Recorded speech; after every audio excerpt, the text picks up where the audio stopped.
One mistake that I see clinicians make all the time is saying that they don't work with complex trauma or they don't work with dissociation. And really, it makes me giggle, laugh, and cry all at the same time when I hear clinicians say that, because what that really means is that they don't know enough about dissociation, because in reality, dissociation is something that everyone does. It's really important, even if you're not working with structural dissociation, you're not working with DID, DDNOS, you're not specializing in complex trauma. It's really important to know when your client is dissociating a bit, because when you're working through something, even if you're not processing something that is a big T trauma and you're not doing trauma work, but if you're talking with them about it and they're disconnecting from a part of the experience, whether they know that or they don't know it, it's just keeping them in that same bubble, right? It's keeping them from fully being able to process the memory that they're talking through, or the experience that they're talking through. So we all do it. There's no getting away from dissociation. Every single person on the planet dissociates. So as a therapist, you can't say, I don't work with dissociation. You can say, I don't work with complex trauma, but even when you do that, you're still going to find yourself working with clients that have complex trauma. And the reason for that is because dissociation is sneaky.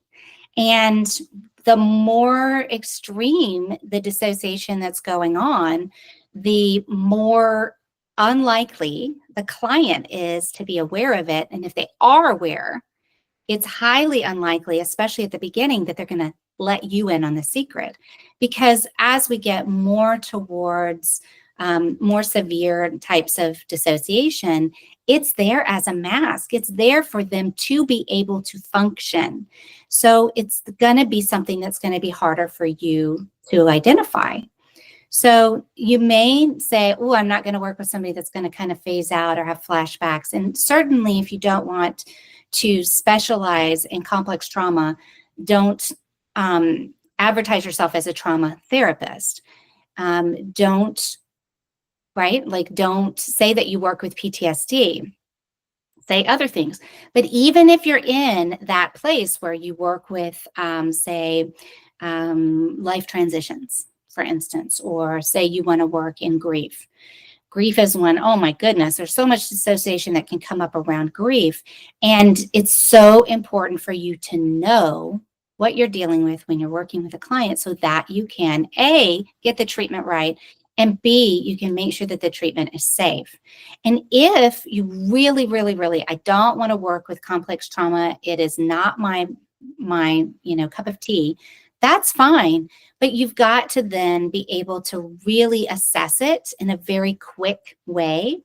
And so it's super important for you to have some good knowledge on how to do that assessment in a very fast way, because I promise you, asking somebody or just looking at them are not going to be the ways that you're going to be able to sniff out dissociation, particularly the more severe types of it.